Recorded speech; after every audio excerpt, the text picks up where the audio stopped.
Rodney Shakespeare, you heard the good news and bad news. Your comments. It is completely hypocritical of the IMF to talk about a global depression, since they and their philosophy and their practices are a major cause of that depression. Just taking one aspect, which is the developing economies, they did actually recognize that a cause of the trouble with the developing economies was the lending of outside money, foreign currency, into a country at 15 to 20%, and then of course that compounds, the interest compounds, and then if there's any shorting of the currency, then immediately that currency cannot pay and it goes into crisis. That was the cause of the 1998 Asian crisis.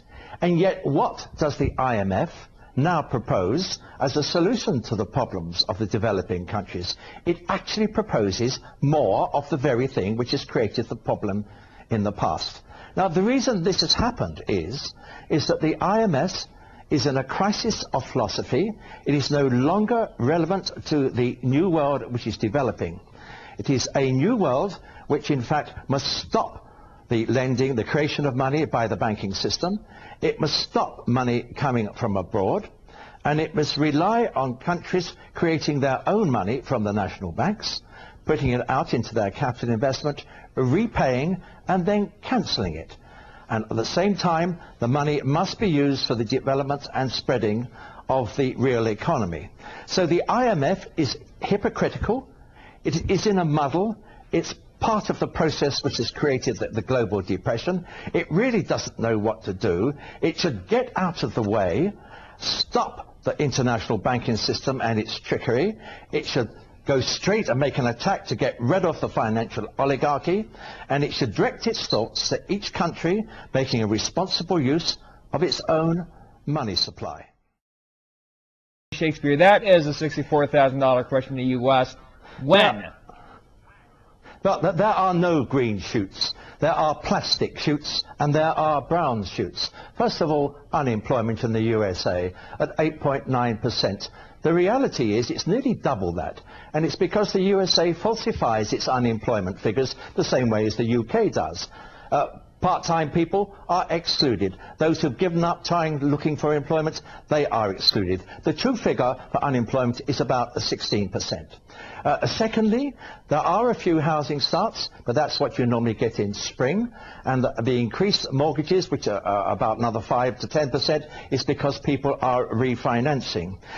Thirdly, the improved bank results is because £12.8 trillion have been used to bail out the banks, and if you can't improve your banking results with 12.8 trillion pounds in your pocket, then you just couldn't do anything.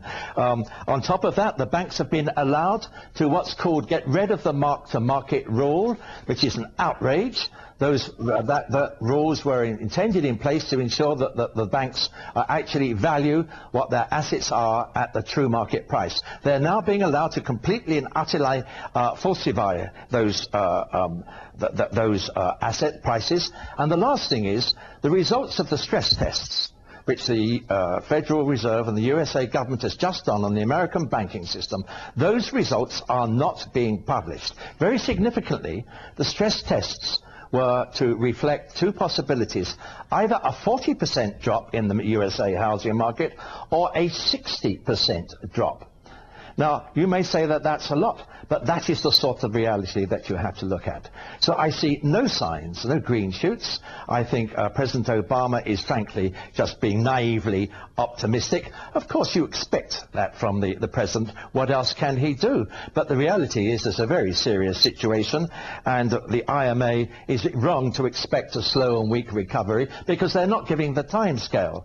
If there's going to be a recovery, it will be many years from now. Maybe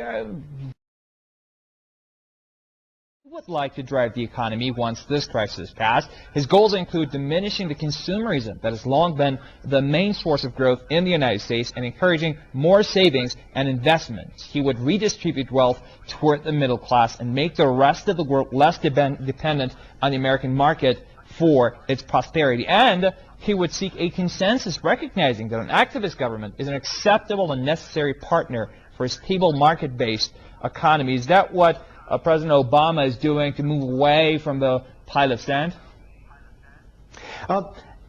His aspirations are fine.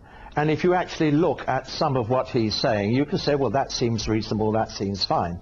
If you then look at the people around him, then there's no doubt that his government is completely and absolutely controlled by Wall Street, by lobbyists in general, lobbyists on the American government. The whole of American government is controlled by lobbyists coming from the big corporations. And if you look at the staff that's appointed around him, he has in fact appointed people from Wall Street, Bilderberg Group, Trilateral Commission, Council for Foreign Relations, and people from the G30. This sort of thing. So you cannot at first sight see any hope.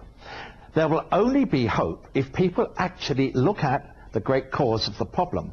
And the cause of the problem is ultimately that the banking system creates money out of nothing. And it has done that recklessly and totally irresponsible, and it does not lend it for the purposes of a true free market economy. If you did lend it for purposes of a true free market economy, then the problems will start to solve. But at the moment, you have a reckless lending which has gone into anything on the grounds of neoclassical economics, which says you may create money, add interest, and lend it for anything, and that is the free market. Now, that is where it's gone completely wrong, and this has been exaggerated and accentuated by the desires of the financial hierarchy, who are not interested in balanced economies in which suppliers and consumers are strong, and in which producers and consumers are the same people. They're only interested in their narrow-minded, selfish little selves, who increasingly want to have a global financial system which they control, and they want to do that for power purposes more than anything else.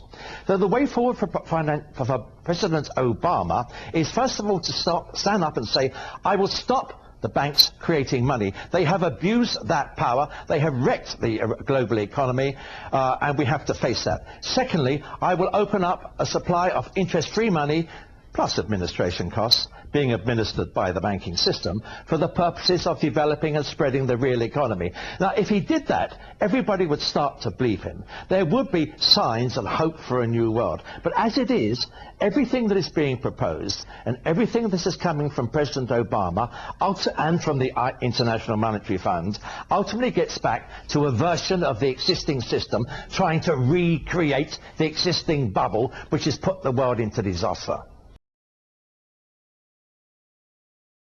That was April the 2nd. This is April 17th, the article. And down to Reuters talking about G7 again, meeting in the U.S. in Washington just next Friday. And, well, it goes, finance ministers from rich nations, when they meet next Friday, will face less economic turbulence than at their last gathering 2 months ago. But they recognize the need, they need developing nations to step up spending to revive the world economy. Now, let's pass this down to New York Times. Where is the global economy heading amid all of these meetings? Mr. Professor Shakespeare. Well, it's all very well proposing that the developing economies should be responsible for bringing the global economy out of trouble. But the first thing they should do is to stop exploiting the developing economies, stop ripping them off. They should stop the IMF lending money in dollars to developing economies with the object of ripping off income, ripping off wealth, and then when you depress the currency, then you go in and you, like vultures, and you buy up all the assets at distressed prices. So if the G7 is serious, number one, get rid of the IMF. Number two, if they're going to lend loans to countries abroad, let them be interest-free loans. So let them be interest-free loans, and let them be payable in the currency of the country which is in fact borrowing. So let the G7 start stopping thinking themselves, stop manipulating everybody, stop ripping off everybody, and let them start by trying to help the developing countries. Thirdly, of course, the developing countries, their problem at the moment is that they cannot export. They're going down because of failure of exporting. So it's up to the G7 and those other countries to ensure that they don't become protectionist.